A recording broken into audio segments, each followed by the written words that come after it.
بسم اللہ الرحمن الرحیم۔ روزنامہ الفضل انٹرنیشنل، بدھ 24 جنوری 2024، صفحہ نمبر 2۔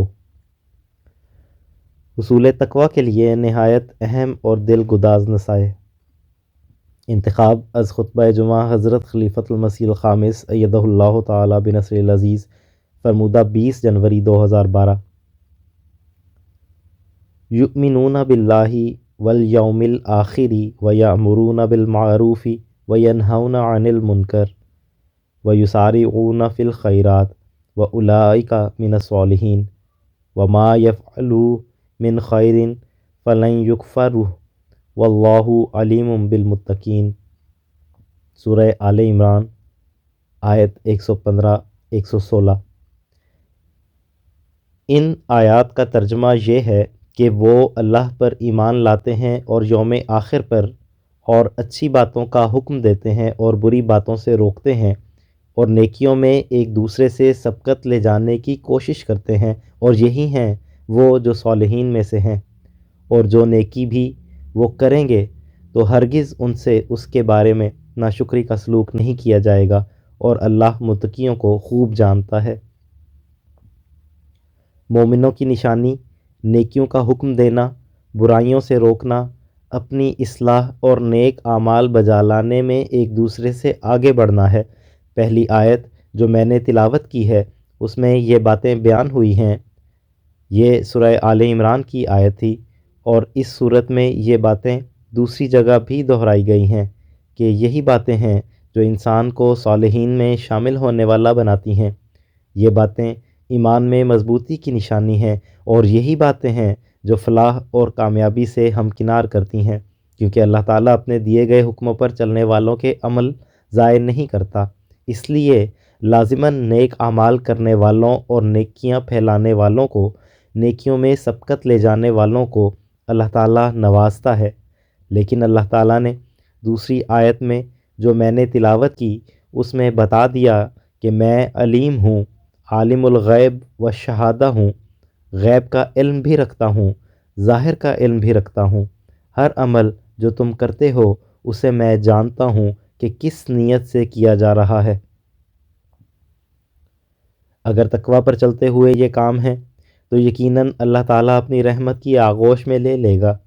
اللہ تعالیٰ کا ہم پر یہ بڑا احسان ہے کہ اس نے اس فساد زدہ زمانے میں مسیح و مہدی موعود علیہ السلام کو بھیجا، زمانے کے امام کو بھیجا، اور ہمیں یہ توفیق دی کہ اس کو مان کر اس سے ہم نے یہ عہد کیا ہے کہ ہم اس زمانے میں اللہ تعالیٰ کے بتائے ہوئے طریق کے مطابق اپنے ایمان کو اس معیار پر لائیں گے یا لانے کی کوشش کریں گے جس کی تصریح اور تفسیر آپ علیہ السلام نے قرآن کریم اور سنت کی روشنی میں ہمیں بیان فرمائی ہے۔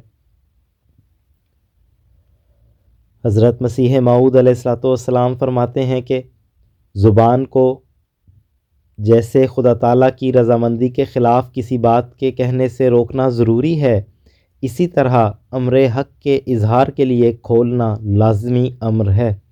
یعنی اگر برائیوں سے زبان کو روکنا ضروری ہے تو حق بات کو کہنے کے لیے زبان کو کھولنا، منہ کھولنا، اس کو استعمال کرنا بھی ضروری ہے۔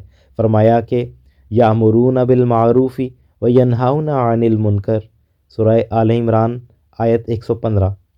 مومنوں کی شان ہے امر بالمعروف اور نہیں عن المنکر کرنے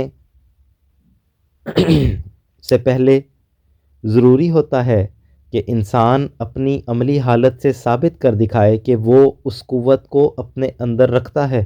جب یہ باتیں کر رہے ہیں تو اپنی عملی حالت سے یہ ثابت کرنا بھی ضروری ہے کہ یہ نیکیاں جو میں کہہ رہا ہوں میرے پاس موجود ہیں۔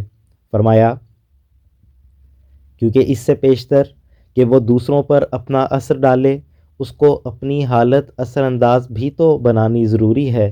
بس یاد رکھو کہ زبان کو امر بالمعروف اور نہیں عن المنکر سے کبھی مت روکو۔ ہاں، محل اور موقع کی شناخت بھی ضروری ہے، اور انداز بیان ایسا ہونا چاہیے جو نرم ہو اور سلاست اپنے اندر رکھتا ہو، اور ایسا ہی تقویٰ کے خلاف بھی زبان کا کھولنا سخت گناہ ہے۔ ملفوظات جلد اول صفحہ 281 282 ایڈیشن 2003۔ حضرت مسیح موعود علیہ السلام کو ماننے کے بعد ہماری ذمہ داریاں بڑھ جاتی ہیں کہ ہم یہ معیار حاصل کریں اور ہمارا ہر قول اور فعل نیکیاں بکھیرنے والا اور برائیوں کو روکنے والا ہو، ورنہ ہمارا حضرت مسیح موعود علیہ السلام کی بیعت میں آنا کوئی حیثیت نہیں رکھتا، بلکہ ہو سکتا ہے کہ ہم الٹا اللہ تعالیٰ کی ناراضگی مول لینے والے بن جائیں کہ ایک عہد کر کے پھر اسے پورا نہیں کر رہے۔ حضرت مسیح موعود علیہ السلام فرماتے ہیں کہ میں بار بار کہہ چکا ہوں کہ جس قدر کوئی شخص قرب حاصل کرتا ہے اسی قدر مواخذہ کے قابل ہے۔ وہ لوگ جو دور ہیں وہ قابل مواخذہ نہیں، لیکن تم ضرور ہو، اور اگر تم میں اور ان میں کوئی ایمانی زیادتی نہیں تو تم میں اور ان میں کیا فرق ہوا؟ ملفوظات جلد اول صفحہ 28 ایڈیشن 2003۔ بس ہمیں اس بات پر خوش نہیں ہو جانا چاہیے کہ ہم نے زمانے کے امام کو مان لیا، بلکہ اب اپنی حالتوں کی طرف پہلے سے زیادہ نظر رکھنے کی ضرورت ہے، ورنہ جیسا کہ حضرت مسیح موعود علیہ السلام نے فرمایا ہے کہ تمہارا مواخذہ ہوگا، تم پوچھے جاؤ گے۔ بس ہمیں اس بات کی بہت فکر کرنی چاہیے کہ اپنی اصلاح کی طرف توجہ دیں۔ کسی کا دینی علم حاصل کر لینا اسے مواخذہ سے بچا نہیں سکتا اگر عمل اس کے مطابق نہیں ہے۔ کسی کا جماعتی خدمت میں مامور ہونا، کوئی عہدہ مل جانا اسے مواخذے سے بچا نہیں سکتا اگر اس کے عمل اللہ تعالیٰ کی بتائی ہوئی تعلیم کے مطابق نہیں ہے۔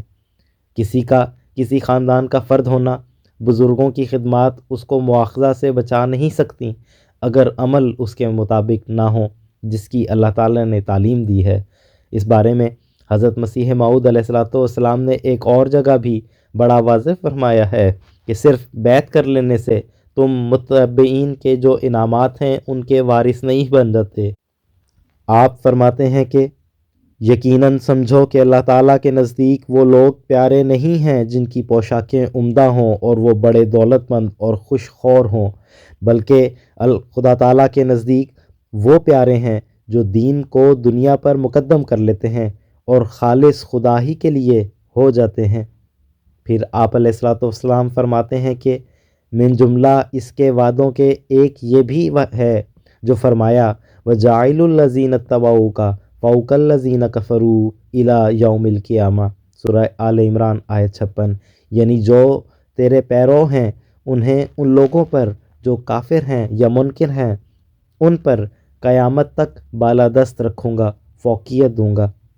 فرمایا کہ یہ تو سچ ہے کہ وہ میرے متبعین کو میرے منکروں اور میرے مخالفوں پر غلبہ دے گا، لیکن غور طلب بات یہ ہے کہ متبعین میں سے ہر شخص محض میرے ہاتھ پر بیعت کرنے سے داخل نہیں ہو سکتا جب تک اپنے اندر وہ اتباع کی پوری کیفیت پیدا نہیں کرتا، متبعین میں داخل نہیں ہو سکتا۔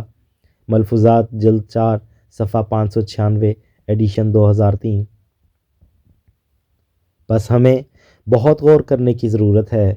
اللہ تعالیٰ نے جو فرمایا ہے، مومن کی تعریف فرمائی ہے کہ یامرون بالمعروف وینہون عن المنکر ویسارعون فی الخیرات، سورہ آل عمران آیت 115۔